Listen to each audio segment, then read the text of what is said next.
তো নমস্কার বন্ধুরা, কেমন আছো সবাই? তো হঠাৎ করে বর ফোন করে বলেছিল যে বাড়ি যেতে হবে। তো দুপুরে মাকে ফোন করে বললাম যে বাড়ি যাব। তার মধ্যেই দেখো অল্প একটু সময়ের মধ্যে মা কত কিছু আয়োজন করেছে।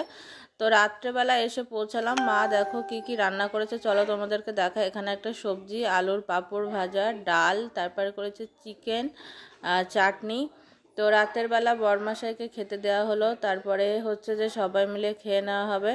তো চলো ভিডিওটি দেখতে থাকো, আশা করছি তোমাদের সবার খুব ভালো লাগবে। তো কি কি খাওয়া দাওয়া করলাম আর কি কি করলাম সবটাই আছে এই ব্লগে, তো পুরো ভিডিওটাই দেখো। তারপরে খাওয়া দাওয়া করে রাত্রে ঘুমানোর পর সকালবেলা উঠে বরকে চা যেটা দিয়ে দিলাম। তো বর এদিকে ফোনে ক্লাস দেখছিল আর এদিকে চাটাও দিয়ে দিলাম বরকে। তারপরে চা খাওয়ার পরে মা করেছিল লুচি, আলুর তরকারি আর সিমই। তো সেটাও বরকে খেতে দিয়ে দেওয়া হলো। আমার বর লুচি খেতে খুব ভালোবাসে, তো আসলেই মা এটা করে। তো এই যে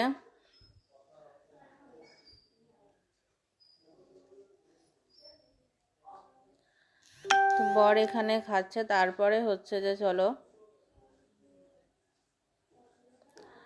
দুপুরে আবার কি রান্না বান্না করলো সেটা তোমাদেরকে দেখায়।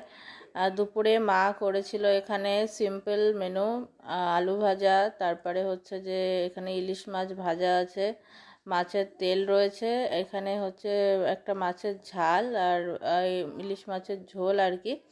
এই যে দুপুরে সিম্পল মেনু খাওয়ার পরে বরমশাই চলে যাবে, তার জন্য ও তাড়াহুড়ো করে খাওয়া দাওয়া রান্না বান্না হলো, ও খেয়েই চলে যাবে।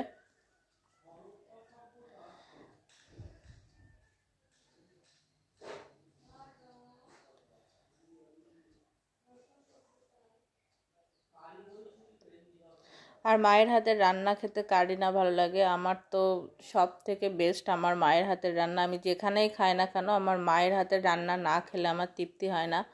তো মনে করি যে কবে যাব আর মায়ের হাতের রান্নাটা খাবো, আমি সেই দিনের অপেক্ষায় বসে থাকি। তাই আমার দাদাকেও আমি বলি তুই বাড়িতে থাকিস, তাই হয়তো বুঝতে পারিস না যে কতটা কষ্ট হয় থাকতে। তো তারপরে বর খেয়ে দিয়ে তো চলে গেছিলো। সন্ধ্যাবেলা আমাদের এখানে বইমেলা হচ্ছে, লাস্ট ছিল তো আগের দিন। তো আমি আর মা চলে গেছিলাম একটু বইমেলা ঘুরতে। দেখলাম বেশ ভালোই সব দোকান বসেছে।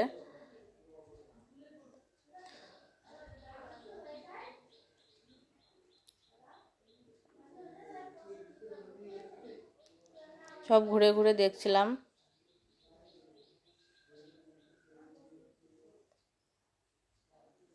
তারপরে সেখানে দেখছিলাম যে সাংস্কৃতিক অনুষ্ঠানও সব হচ্ছে।